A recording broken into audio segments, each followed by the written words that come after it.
We're back with another edition of the Federalist Radio Hour. I'm Emily Jashinsky, culture editor here at The Federalist. As always, you can email the show at radio@thefederalist.com. Follow us on Twitter at FDRLST. Make sure to subscribe wherever you download your podcasts as well. Today, I'm joined once again, maybe too often, by Federalist senior editor Christopher Bedford. I'm going to call you Christopher the whole episode. Christopher, how are you today? I'm doing fine, Emily. I think you're right, though. I think I agree with your mother that you do need to find more friends. So I've gotten some comments lately that I've been too mean to Madeline on the podcast. And so I'll try to be extra nice to you to atone for my playful jabbing at Madeline, who, by the way, is totally another joke. Yeah, sometimes you have to haze the intern. She was actually, I won't get into it, but technically Madeline was my intern. Anyway, it's Emily's greatest accomplishment. Long story short, we've been in a pandemic for a year, and Chris and I are gathered today to talk about the 1 year anniversary of the pandemic. And we're just going to sort of try, I know we've had a lot of conversations on the show about that recently, but I think what Chris and I want to do is kind of put ourselves back in our own shoes 12 months ago, about the second week of March 2020, when we started hearing 2 weeks to slow the spread. That sweet, sweet phrase. Chris, how did the pandemic begin for you? What were your expectations, and how do they compare with the reality that we can reflect upon right now, March 16th, as we're taping this 2021? I was pretty spooked at first, like seriously spooked, around January. Spooked enough to cancel your St. Patrick's Day party, which is a very big deal for Christopher Bedford. Yeah, that was a big deal, not sending that invite. And I did wait to the last. I mean, I had the invite ready to go until about a week before the party, which was going to be the weekend before the 17th. But it seemed like things were getting too out of hand. I was really worried at first. I mean, granted, all of the reports coming out of China, what little there was, they were obviously lying about a lot of things, but we knew that a lot of people were dying, and I think a lot of people did die. I just think the Chinese cure for it was worse than disease in a lot of the ways. We knew something was really bad was happening in China, and then it got to Italy, and we seemed like something really terrible was happening in Italy. I mean, it still hadn't hit a first world country yet, so that was an Italy joke, but it's not too far from the truth. It took weeks and weeks and weeks of it being in Northwestern Europe and the United States for us to even begin to actually get an idea that this was not the bubonic plague. Now, a lot of the population still hasn't figured that out. But when this first came around, I took it pretty seriously. I'd already stocked up. Friends and I were going back and forth on where to find ammunition. Remember, it was difficult to find that. Getting freezers, making sure that we at least didn't have to go to a store, didn't have to go outside if we didn't need to, if this was the bubonic plague, for a number of weeks. And then we were told to stay indoors. Now, I remember that and being angry with it. 2 weeks to slow the curve. And I also remember rebelling pretty quickly. We, by St. Patrick's Day itself, the day that the party, or not, it was a few days before, the day that I would have had about 100 people and live music over, corned beef and cabbage, a great super spreader event. It was a pretty traditional St. Patrick's Day for me because I was sitting there at the kitchen table on a beater with a little whiskey in my coffee, literally the saddest Irish song I've ever heard on, which is a lot, and thinking about how the economy was collapsing and disease was everywhere and we were in a lot of trouble, and then writing for the Federalist. I got a call that afternoon from a neighbor who said his daughter and her boyfriend had fled home from college, and his brother and his dog had come down from New York City and wanted to come over that evening. We're going to have a St. Patrick's Day party and we could be quarantine buddies. And that helped get me through. And a lot of people I think, found that. Not everyone here in DC, it's the most paranoid city in the world. Some people still haven't come out of their apartments. They probably wear a double mask going to the bathroom. But I started pretty quickly developing just having a friendship with this neighbor family that I've known for a long time, getting together. And then over the next couple of months, our small group grew and grew and grew with other people who were isolated, who wanted to come over for dinner. Cocktail parties that had taken place over balconies eventually started to take place in my kitchen or other people's kitchens. And we found throughout the neighborhood too that there were a lot of snitches, a lot of just really miserable people who were really kind of excited. And this is after we realized that COVID was not the thing you needed to be afraid of, like we thought. People who just really liked being told what to do and also liked telling other people what to do, little Eichmanns, reporting on our parish priests, reporting on nuns praying the rosary in the park, reporting on people who were walking around without their masks on outside. We did figure out that there are a lot of people in my neighborhood like that, but we got through the neighborhood. There's a bunch of churches in Capitol Hill, so sometimes there would be a secret mass, sometimes there would be a secret party. And just through those small acts of rebellion, we kind of got through a lot of this. And it wasn't until I went to the rest of the country covering COVID, reporting on it, driving through Nevada, driving through Idaho and Wyoming and South Dakota and Iowa and Kentucky, that I started to realize that outside of the major cities, like our little dinner party rebellion was small nothing compared to how a lot of other people were doing. A lot of the leaders, a lot of the politicians, like South Dakota's Governor Kristi Noem, who were just full on, yeah, we're not doing what Dr. Fauci said because we're free Americans. And once I saw their standard, my whole little rebellion thing seemed kind of foolish, but it really gave me a lot of heart. I mean, if you go to Florida right now, like I'm going back for Easter, it feels like it's 2019 there. It's great. Mm-hmm. Yeah. And, one thing we had Dr. Marty McCary on the show this week, and I asked him more from the medical perspective if there were sort of questions to be raised about the initial reaction to COVID, because he's one of the many people like yourself who was immediately very concerned about this, probably more concerned than the people at the New York Times who were saying no big deal and letting Fauci get away with saying no big deal, et cetera, et cetera. We were more concerned than they were, for sure. Yeah, absolutely. And I remember, there are reports now that people in the White House, like Peter Navarro, some maybe like economic nationalists, like the very anti-China people, were immediately extremely concerned about this, and way ahead of the legacy press on this. And again, I would include you in that. Yep, Tucker Carlson, 100%. I'm wondering if you regret or if you think that you overreacted at first, and I'm sort of thinking, like, I was kind of in your boat. And to an extent, I think when there were so many unknowns a year ago, and this is sort of what Dr. McCary said as well, before we knew what this was, it did make sense to react as, many cities did. It was just that those restrictions lingered beyond after we started to learn more about COVID. What are your thoughts on that question?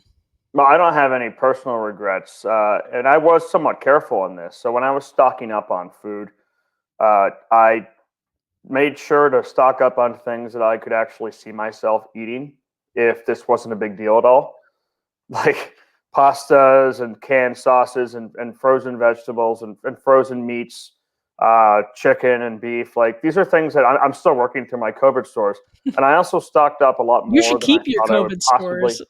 You never know when you're going to need your COVID stores again, actually. I know, right? You never know. I mean, there's a new strain out there. We have the British strain or the Hong Kong strain or whatever else these guys want to wait until we hit COVID 20. Yeah, I mean, COVID 2.0, T2, COVID with a vengeance. I don't know. But I did stock up explicitly to take care of deadbeats like you.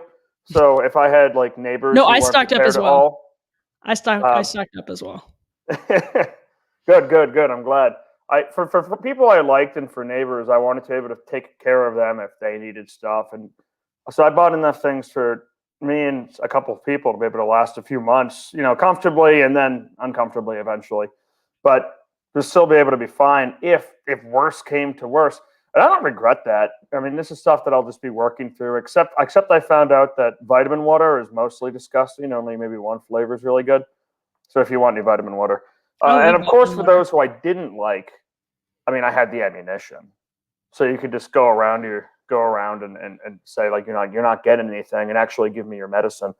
But turns out the post-apocalyptic world that we were all expecting with Mad Max and biker gangs and fire and everything, it's just a bunch of people waiting on the couch for their unemployment checks. It's not maybe drinking too much. I mean, I don't know. There were riots over the summer. You don't think that they were connected to the lockdowns at all? I mean, there were billions of dollars. There's billions of dollars worth of damage caused, complete chaos in the streets, as you documented. Do you not think that was connected? I mean, some cities did feel like post-apocalyptic Mad Max war zones at particular points in the summer. No, and I think you're right. Your reality is stepping on my joke there. But I mean, I remember explicitly the night that lockdown and curfews were enforced here in DC, crime spiked that night. It was like once the schools were shut down, a number of teenagers wilded out, and some of it was just fine, like shooting off fireworks, or maybe it wasn't fine, but it wasn't horrible, like throwing rocks at windows. But some of it that happened the first 2 nights of lockdown was really heinous. Like a woman who was walking her baby carriage not too far from me had teenagers whipping rocks at her and her child, baby. I mean, those that could kill a child, or it could kill an adult if it hits you wrong.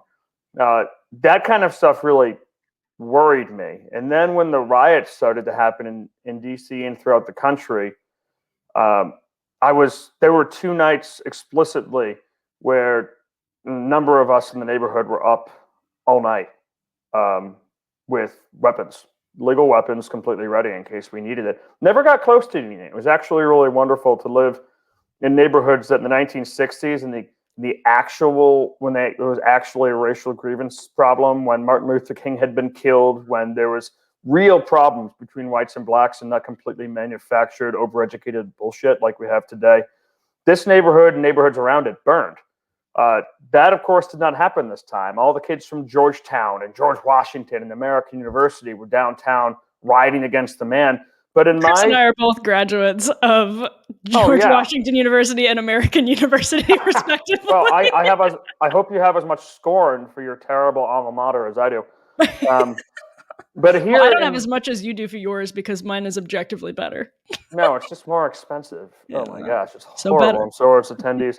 So here in this kind of like this lower middle class, working class neighborhood, when I walked outside around 3 a.m. while there were fires raging downtown, I could see, classic DC, like a Nationals flag, 2 American flags, and a rainbow flag, just waving quietly in the breeze. It was a completely quiet night. However, in Georgetown and some of the areas in DC, they were positively ransacked. I know that there were friends of mine who are out front with their ARs on their front steps. These are weapons that are not quite legal in DC, but when the police went by them, they completely allowed it because they knew that they weren't allowed to protect those homes. So they just sat out front and those homes didn't burn. I mean, that was my neighborhood over the summer. There were many nights where I could not sleep in my apartment feeling safe. Pretty close to the White House, which is usually one of the safest areas of the city. And what you're saying right now actually reminds me of what Kenosha looked like over the summer. Because when you sort of conjure the image of the Mad Max post-apocalyptic wasteland, seeing Kenosha, which is not that far from where I grew up, look like that for what? I mean, that was for days. It looked like that. That had to have been tied to lockdowns, right? I think a lot of it was. One, it's the kids being out of school. Two, it's the incredible amounts of boredom that come out of people being out of work, out of school. It's desperation. It's people looking for a cause. And it's whipped up by political actors who have an absolute agenda. The Black Lives Matter terrorists, the Antifa terrorists can whip up a lot of useful idiots to join them in this stuff. I remember coming through just before George Floyd was killed, so just before the national riots really set off. We went through parts of Louisville, and in Louisville, it seemed like it was perfectly ready for an explosion, for something really wrong to happen. Louisville, which is one of the greatest and most fun cities to possibly visit, staying down at the Brown Hotel and going to the bar at the Seelbach, like this is a really fun place to go. And it was not fun. It was empty streets. It was boarded up. It was practically balls of desert dust rolling through the streets. Like it wasn't tumbleweeds. It wasn't a nice place. The only folks down there were junkies wandering around like the Walking Dead through the middle of the street, and the clearly mentally deranged The only businesses that I saw that weren't boarded up were a barbecue place with one guy working in it, and plus the chef, and a liquor store where the guy had to be very protective of himself. The Brown Hotel, that's usually absolutely decked out in splendor, was mostly darkened with a skeleton staff.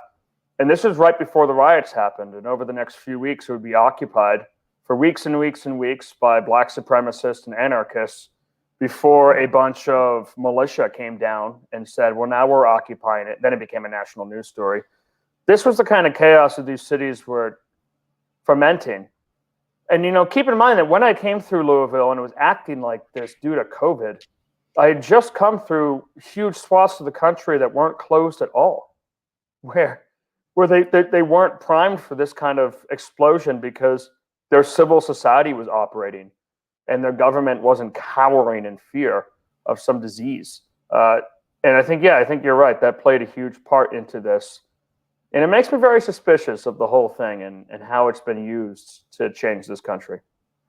Well, I have another question tied to that, which is we talked on the podcast last week about your piece and about John Daniel Davidson's piece on Dr. Seuss, not to sound silly and not to sound like I'm making a tenuous connection here, but John referred to this as a cultural revolution.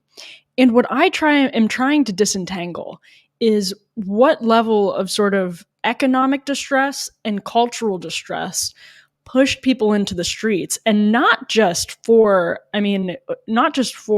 the BLM riots over the summer. There were people who probably never protested before in their lives who went and protested COVID restrictions, and not riotously riotously at all until there was a pro-Trump riot at the Capitol on January 6th. But there were people out there over these COVID restrictions. And I do have to wonder how much of this is actually animated by this cultural pain. That's kind of the best way that I can describe it, this strife. I have to think that pushed some people into the streets. Yeah, I was talking to a much smarter person than myself, who in the neighborhood, who deals with good and evil professionally, and the clergy as an exorcist. And he said that when he sees a panic is a pretty normal human response. Panic is something that will spread when someone screams fire or gunshots go off in a crowd or there's an explosion. People can react very stupidly. He said when you deal with hysteria or really anything, like on a global level, he always thinks that there's something deeper at work. There's something paranormal at work. There's something satanic at work in this. And if you're looking at this cultural revolution that John Daniel Davidson, I think, interestingly and correctly mentioned, and what had to feed into this? It's two major lies. One, that if you go outside, if you trust your neighbor, if you don't report on your neighbor, then you're going to die of COVID, which is complete garbage. I mean, I know people who've died. I've loved people who have died. My great aunt and uncle, who are getting on in years and who are prime suspects for what the kind of people that COVID should take, just got out of the hospital. It was tough for them. But this is just not the death threat that people say it is. And two, that white people are hunting black people in the streets to kill them, which is the Black Lives Matter lie. Both of these are complete lies, and they've been used to justify destroying our civil society, shutting down our businesses, shutting down small businesses, bringing ourselves under corporate rule, turning police against us, shutting down our churches, telling us we can't bury our dead, telling us we can't celebrate our religious holidays, telling us we can't have our parades, that our children can't go and socialize with other people and everyone has to wear a mask. And then you have the race lie that's coming from the BLM and the Antifa people that says, don't trust the police, hate your white neighbors, your race is different. And anyone who doesn't take a knee and put their fist in the air and black out their stupid Instagram is a racist and is not on our side. So you have to either agree with us or you're on the wrong side of history. You're a Bull Connor Ku Klux Klansman. These two things together, and what they've managed to accomplish through that, have gone a huge way toward a cultural revolution. And the first time I really used the word or agreed with the word cultural revolution was after a Helen Raleigh piece at the Federalist, when Washington's statue was coming down. and Jefferson's statue was coming down just weeks after the fact checkers attacked Donald Trump for saying, who's next? Or just months. Who's next? Washington, Jefferson? Why stop with Confederates? He was totally right on that. But she pointed out in her piece how she remembered the Chinese Communist Party, which generally revered Confucius, even though they replaced him with their own secular gods, more secular gods, desecrating the graves of his family and his ancestors, ripping them up and plundering them, and desecrating the bodies of Confucius and his ancestors. Now, the point of that, she said, was to let everyone in China know that if we can do this to the most revered people in our society, if we can tear down statues of Mary, if we can desecrate statues of saints, if we can rip down Washington, if we can destroy Jefferson, then we can do this to anyone. That no one is untouchable, that all of you are subservient to our new movement, our young revolutionary movement of absolutely limp-wristed cowards. And they've generally proven that to be true because our politicians are so feckless and so afraid of just shooting them with tear gas canisters in the chest that they've completely abandoned our streets to these people. And Americans have had to sit back. And the real danger here is, on the one side, because of that, you have people who are bad actors, who want to hurt you, who want to take down our society, who want to hurt police, who want to tear down our history, who want to be in control. And on the other side, you have law-abiding, peaceful Americans who don't want to do that, who aren't being protected, who aren't being defended, who can't count on their politicians or their civic leaders to actually stand up for them, or even their church leaders in many cases, unfortunately, to stand up for them. And now on both sides, you have a general alienation from the United States government and from the nation and from the thing that brought us together. Because one side's saying, destroy it, and the other side's saying, you've completely abandoned me. I mean, I'm on my own. What's my connection to you? And that's a really, really dangerous place. And it's exactly where the Marxists would want us.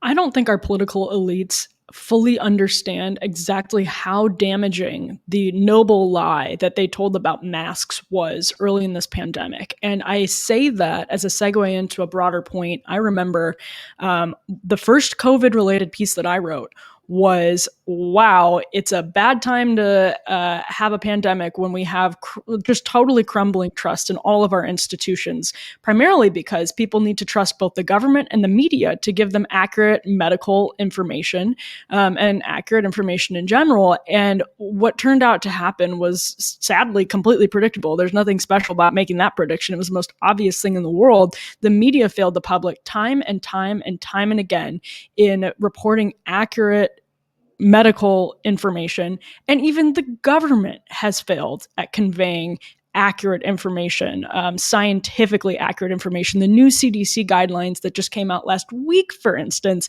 didn't even lift suggested travel restrictions for people who are vaccinated.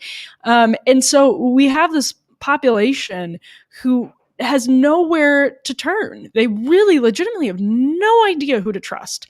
And that is how you get, and it's not just on the right, it's not just in the center, it's also on the left. And that's how you end up with this like intense strife where people are being called racists for doing nothing racist whatsoever.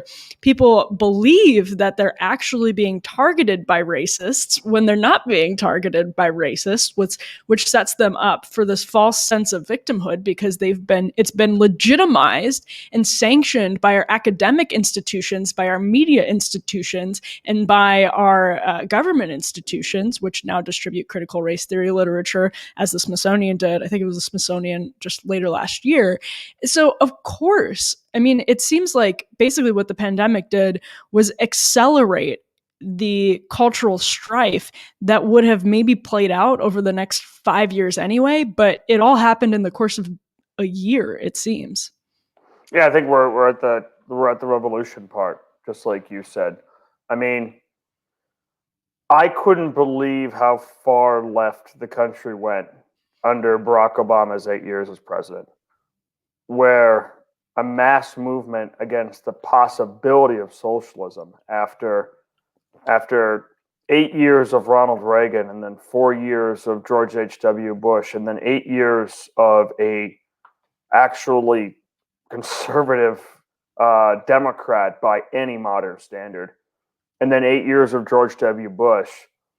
We got 8 years of socialist revolution under Barack Obama. When he came in, even when he was elected the second time, he came in as a pro-traditional marriage, pro-religious freedom person.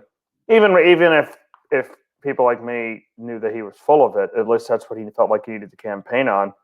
And he left behind a party that was anti-Christian, openly racist towards whites and Asians and Jews, and openly antagonistic to the idea of family, to the idea of gender. Forget about marriage. I mean, we'd gone from marriages between a man and a woman, which is, I don't know, 5,000 years old or so, except for pagan anomalies on the side. We'd gone from that to incest, or not incest, to open marriages, polyamory. Men are boys, children are girls if their parents, little boys or little girls if their parents decide. We've gone so incredibly far, so quickly, and anyone against us is a bigot. Republicans certainly aren't going to be able to right this ship. Republicans are a useless political party, more interested in taxes and corporations and in defense than anything else. But I really hope that our civil society and our American people and the broad number of Americans who identify privately as conservative, what we're starting to see with Black voters and Hispanic voters going for Donald Trump, working class voters going for Donald Trump, that broad coalition of Americans who are conservative stand up and say, well, you've gotten too greedy. You've gone way too far.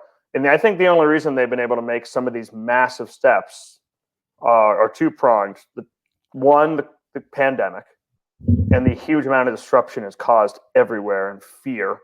And two, all the corporations that are on their side because they see nothing to gain from going against them, whether it's targeting states to try to stand up for Christian values, or targeting anyone who tries to stand up, targeting the Star Spangled Banner, targeting the very, very, very few things we have left that make us a country, make us one people, trying to tear those down in the names of wokeism because it's all racist now. That's the kind of thing that makes it difficult for us to actually unite and come together. And it makes me, I guess this is getting kind of pessimistic, but it makes me think when I hear people say, we just need to appeal to the founders and educate people on civics and we're going to be good. And it's like, no, I mean, we're in the trenches at this point. It's way beyond that.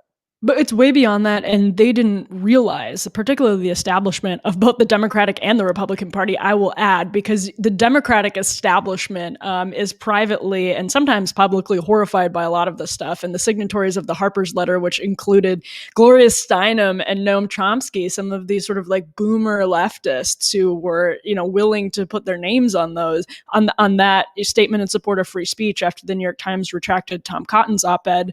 That's telling. It happened really quickly. It happened when they were mocking conservatives for covering things like cancel culture on college campuses or campus craziness, et cetera, et cetera. They would mock conservatives for doing that. It happened under their nose.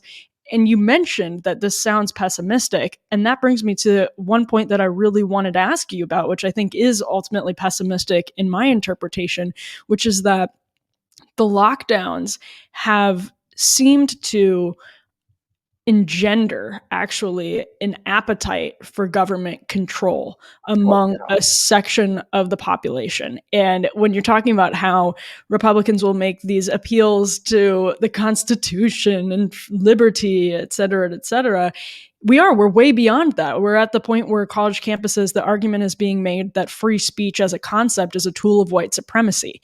And the establishment might not have been paying attention to that, but that was at least 3 years ago. I think it was at like Claremont McKenna College. And it's been repeated elsewhere, of course. So we're way beyond this notion that we agree on the fundamental principles undergirding this country. And so I wonder if you have a similar sense that the lockdown sort of further eroded our shared valuation of freedom and our shared valuation of individual freedom. I'm not talking about rugged individualism, and I don't know exactly what the proportion is because I know that some people have been absolutely motivated to oppose government restrictions in ways they never would have been before the lockdown. But I personally get the sense that there's a heck of a lot of people, more than I would have realized, that now seem to actually really want more government control over their lives. They want to be kind of told what they and what their neighbors can do because they don't trust their neighbors anymore to make good decisions or to be respectful. I don't know. I just think that particularly in our cities, and particularly where we live, unfortunately. Fortunately, it's not everywhere, but it is probably in a third to a half of the country, the people who are like that. It's wild. I remember going to Columbus during when the pandemic was still going pretty hard, and people still like. I mean, this was at a point when I started traveling in May. I wasn't quite sure how dangerous this was yet. Still was trying to figure it out. It seemed like it wasn't as dangerous, so I was willing to take the risk anyways. But we were wiping everything down and wearing masks and sanitizing our hands all the time, just trying to show precaution. But we got to a bar in Columbus that it's a big outdoor bar. It was like 95 degrees out. It was absolutely miserably hot. And at this place, everyone had to sit at picnic tables. So you didn't have a waiter or waitress. You couldn't be near anyone. And you had to log in on your cell phone in the blaring heat and blinding sun, get your screen to work. You had to put in your credit card, create a login, do all of this stuff, and then buy your beers and order them. And all that was to reduce staff contact. But then you would take your order up to this bench that had this hippie working at it, and you'd hand him your credit card, and he'd swipe the credit card, and he'd give you the drinks. And it's like, it's so hard for me not to curse right now. Why the heck couldn't I have just walked up and told you the names of my beers? But leftists and these really progressive people that, one, own the brewery, and two, the brewery caters to, like systems. They really thrive on systems and rules. Like everyone walk in the same direction, everyone use the same door, everyone wear 2 masks, everyone wear the same colored t-shirt, everyone drop a knee in front of the Black Power flag before you walk out, and we'll all be safe here and we'll all be good. We walked across the street, and they said it was all Columbus rules. We walked across the street because we got really sick of it, to a Scottish brewery that had set up shop. And it was normal. There was table service, and you could walk up to the bar because they were following actual Columbus's rules, and they hadn't come up with new systems. And we sat inside. The doors were open, but the air conditioning was blasting. Those are the kind of different things. And here in D.C., but basically the most paranoid city in the United States, with razor wire and National Guard, and I know older people and people with very young children, and people who might have health effects. I try not to judge when I see someone with all the mask stuff going on. But almost everyone in DC is wearing 2 masks, whether they're jogging by themselves outside or like a young couple just walking in the street holding hands. Everyone's wearing 2 masks, which is really cowardly, strange behavior to me. And looking out their window and reporting on people and just liking systems and liking rules and wanting someone to tell them what to do and just generally being weak people. It's everywhere. And it's the saddest aspect. There's been a lot of really personal tragedies in this. People having to bury loved ones over Zoom, people not being able to even bury their loved ones, brothers not being able to hold up their mothers while they buried another brother, stories that reported on at the Federalist, very, very sad things. People not being able to visit dying family because they might give the person dying of cancer COVID, like that kind of thing. Which is really horrible, but one of the you just referenced the brothers, can you just, if people aren't familiar with that story, can you explain what you reported on? I believe it was over the summer, since this is a pandemic reflection, and that is one of the most, I think, poignant stories that came out of the pandemic. Sure. Right after I finished the point, which is that even more broadly sad for the future of our country than those horrible personal tragedies was how willing our fellow Americans were to surrender their rights slowly, and how little fight we had in us, and how many of us just said okay and allowed it. This particular one is at least an optimistic story because your coverage of it got results. Yeah, it was a story of the Velasquez family, which is a military family, an Army and Marine family, 2 brothers raised on the reservation outside of Santa Fe, New Mexico. Each were 20-year veterans. Philip was out, Joseph was still in, and their father was a 20-year veteran. All of them served in combat operations. The father, multiple tours in Vietnam.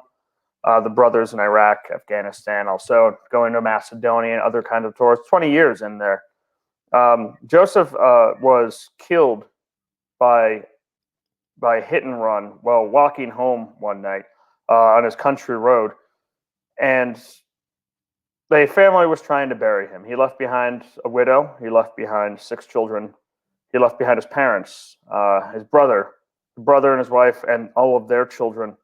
It was a very tight-knit family, and they had been ignored. They weren't allowed to bury him with military honors outdoors due to COVID. They literally couldn't do this outside, which is completely insane. Or they couldn't give him the full honors. They could only say have 3-gun salute, or the parents had to bury him by themselves, and that there wasn't even enough room for all the children to come in because you don't want the children to get COVID from their mother. This absolute kind of insanity. Now, politicians, his congresswoman, Lujan was her name.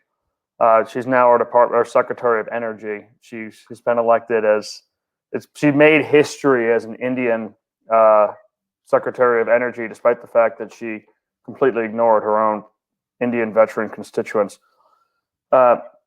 They've been contacting people, and I was reached out to by a friend of a friend of a friend of theirs because military social media networking is really impressive. And a friend sent me a message that his friend had posted. He said, "Hey, I served with this guy in Iraq, and he served with this guy in Iraq, and he saw his brother couldn't get buried.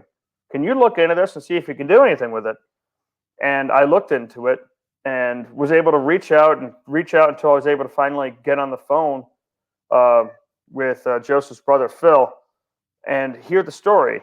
Phil and I hit it off right away. We ended up publishing multiple stories because he's just a straight talker. He talks exactly like you'd imagine a guy 20 years in the military had. So he had a very good sense of humor, much better than most of my DC friends here. Not you, Emily. You got a great sense of humor.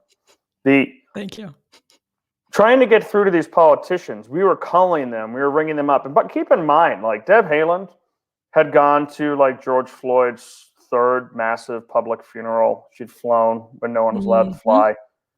Gone to one of these massive political funerals for someone who was not her constituent, but it looked good on the press. Had done messages from it, and then was completely ignoring her own constituents, veterans, families who needed her help. That's how awful of a woman she is, and now she's making history as Secretary of Energy.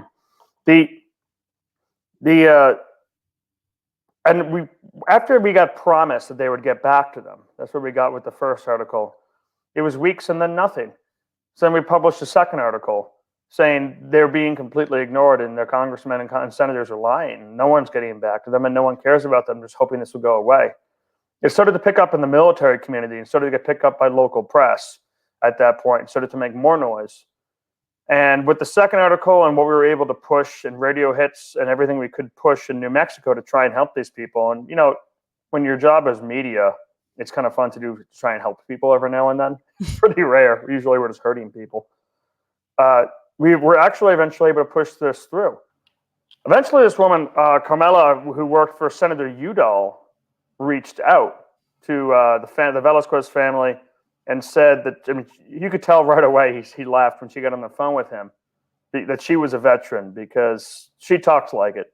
And she was completely outraged. And this one staffer, in-state staffer for Senator Udall, was able to do what his own congresswoman and other congressmen who had served refused to do, other senators refused to do, Heinrich, was able to push this through and get it done.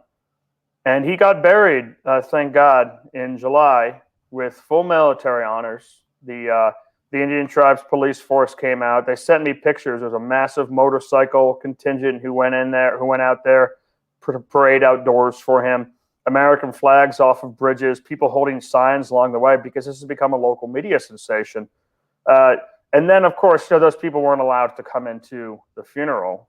They fought just at least to get the family in there. But his children and were able to be in there, and he was able to be with his sister-in-law and with his parents as they buried their family.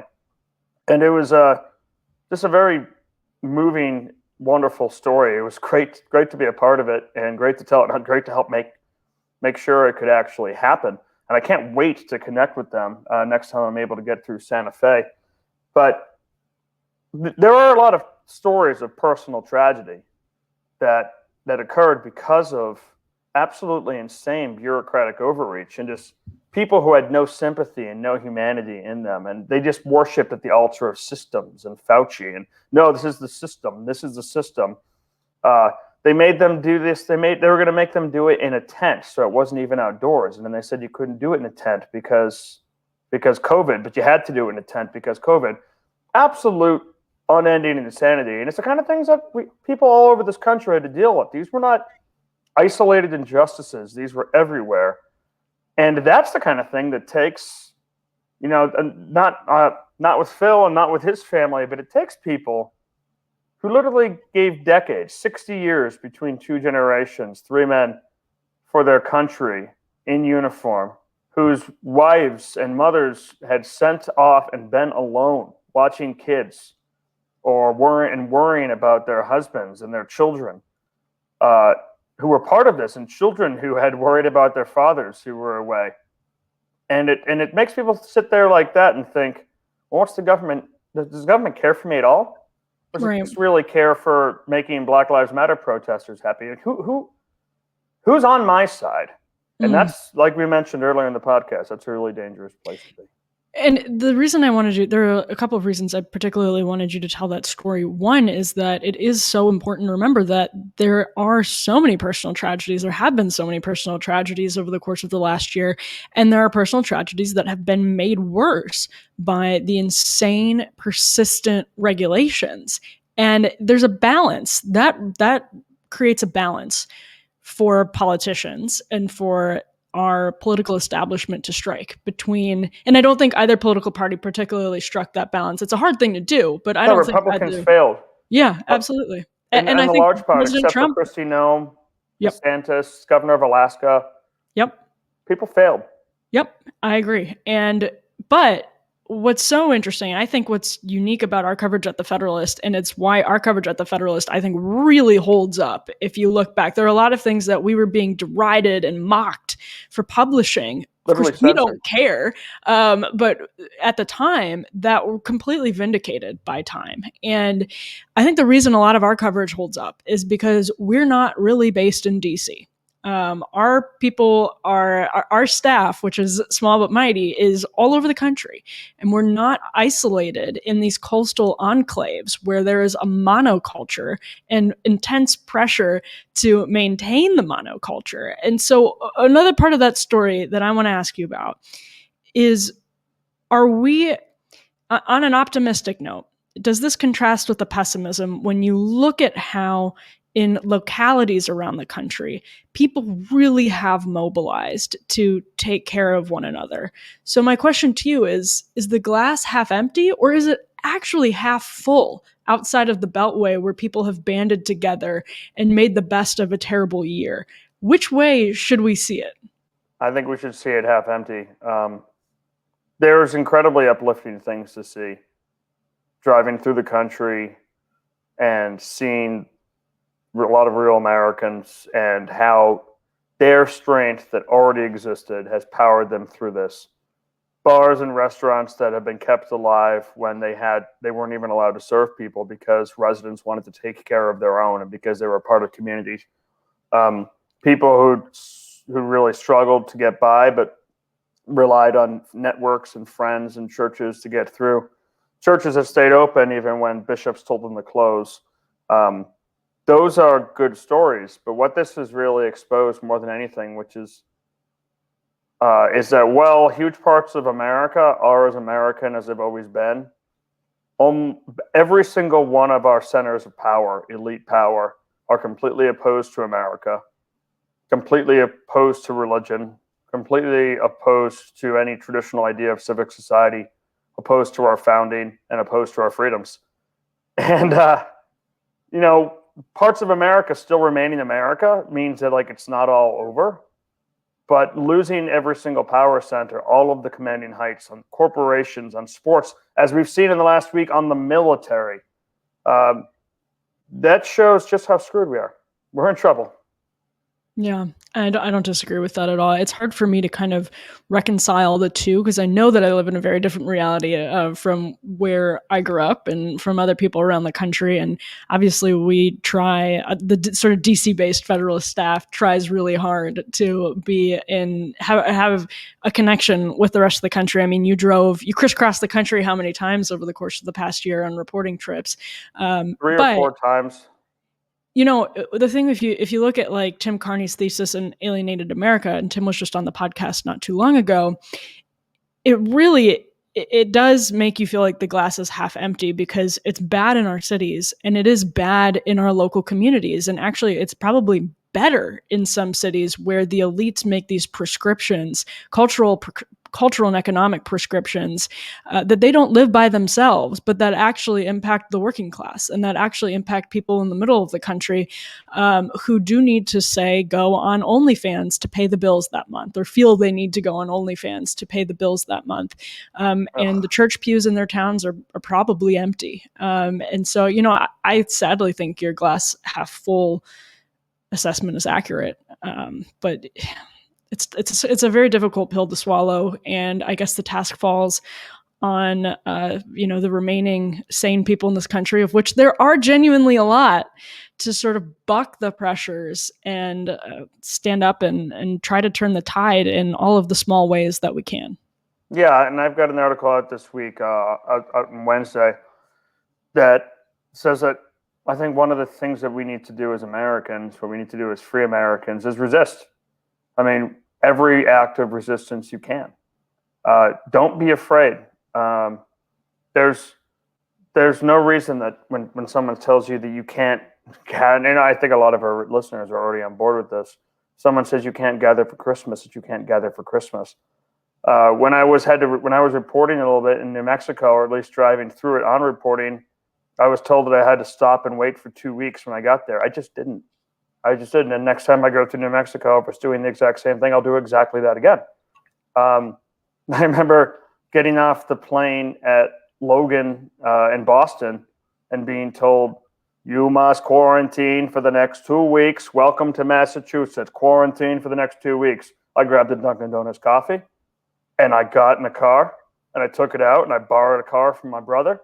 I drove down to Cape Cod. I went up to Concord. I stayed in Concord. I visited a buddy in Belmont, and I got in the plane. I was back in town like 4 destinations later. You reenacted The Departed. Yes, yeah. It was like 4 or 5 days later. I mean, I'm a bandit now. But granted, like this is personal, and some people will call that you're being selfish against the collective. Well, screw them. I'm visiting my family. I'm visiting my friends, and I'm just not going to be broken. I think there's a lot of people who are like that. A lot of people who have stories about dinner parties or meeting together to put together schools, like actually important stuff, not just visiting your friends and family, but like making sure their kids are schooled, getting by with bars that I've seen and across country journeys that are supposed to be closed by order, but are open secretly just so they can get by and keep people on the payroll. There are stories big and small of rebellions taking place. And as long as we still have that spirit, and as long as the left keeps on pushing the way they're going to push, and turning this into a two-strata society, I think those rebellions against their power will get more and more important, and they're the kind of thing that will ensure that there is a future, and that we actually have grandkids who are interested in hearing about our stories of rebellion during the COVID years, as opposed to just turning us in to the government when they find out about them. Let's not forget our government fully banned alcohol at one point. Did they? We've had during Prohibition before. No, I guess I think that's really well said. And there's the famous quote, obviously, that if men were angels, no government would be necessary. But you really have to also supplement that with shared values of your government that sort of undergird the government. And for us, that's always been the Constitution. And slowly, our shared appreciation of those values and our shared commitment to those values is eroding. But it does seem that there's an antidote at the local level. And it does seem as though some of that declining appreciation for our shared values comes because we have so much decay at the local level, where churches are closed, where community centers are closed, and people feel desperate and turn to, different explanations for their desperation, et cetera, et Yeah, and cetera. we need to move now. There's no time at all. Abraham Lincoln was worried about this when he was a young man, saying that our country's been held together just fine for the last 40 years because everybody knows somebody or has them in their parlor or is related to somebody or is talking to somebody or is somebody who either fought in the American Revolution or was deeply connected to the fight in the American Revolution. They're gone now. We're on our own. We need our Christianity and our morality, and we need a civic religion as well. We're no longer standing on the giants who built this fortress. We are the fortress, and the only thing that we have left is our ideas. How will we do that? And he saw great trouble coming because he saw chaos brewing and indifference to government brewing and good men who were feeling estranged, like we talked about earlier, and bad men who were more than estranged from the government rising. And he ended up having to tackle the biggest crisis our union had faced since the Revolution and the Civil War, and reforged a new one. But I mean, I went by a church in Middleburg, Virginia, the day that said, "Our spirits are open while our doors are shut." You cowards, you horrible Satan-serving cowards, open your doors of your church and serve the needs of your parishioners. They are more essential than convenience stores and liquor stores to anyone. Like your You have to spiritual really needs. believe that. That's the thing. You have to really believe that, right? And we've lost that. We've lost So if your church is closed and you have any power, open it. If your church is closed and you don't have any power, make a new church. Like the idea, if Americans had spent the last year taking care of our souls like we do our bodies, we'd be saints. But it's postmodern America, right? People don't believe that. They genuinely don't believe it. How could they? I mean, it'd be difficult too when our own religious leaders don't seem to believe it. It's like Gnosticism. Yeah, no, absolutely. Absolutely. And we've had that's some very good terrifying. examples of those who fight for it, who are wonderful and who've been persecuted for it. Yep. And we'll probably find saints that come out of this time period. But do everything you can. I mean, start your own schools. Like, if the public unions won't go back to teach your kids in public school, and they demand to get vaccinated before your elderly parents do, and then they still won't go back to school to teach your children, never send them back to public school, like ever again. Find a Catholic school or a Jewish school or a Protestant school or homeschool or private school. Like, do what you can. We need to punish those who have tried to hurt us and destroy us, and we need to remember what they've done. And then at the same time, we need to gain our independence and stand up, because building a civic institution starts with us right now. And I'll just close by saying I think there's evidence that the infrastructure that contrasts with the old, corrupt establishment infrastructure, particularly in media and in Hollywood, is being built because people are sort of taking away those incentives for the old and corrupt institutions to continue being corrupt. And so there's hope. Not all hope is lost. I see the glass as half empty, as Chris does, but that, of course, does not negate the possibility that we will come through this together as a country, and perhaps even stronger. So take heart in the idea that infrastructure is being built, and contribute to building it however you can. And let's push on and be anxious for the fray. Be anxious for the fray. Oh, Chris, you have to close the podcast because you just did. Well, thank you for tuning in. This has been another edition of the Federalist Radio Hour. I'm Chris Bedford, senior editor here with culture editor Emily Jashinsky. And until next time, be lovers of freedom and anxious for the fray.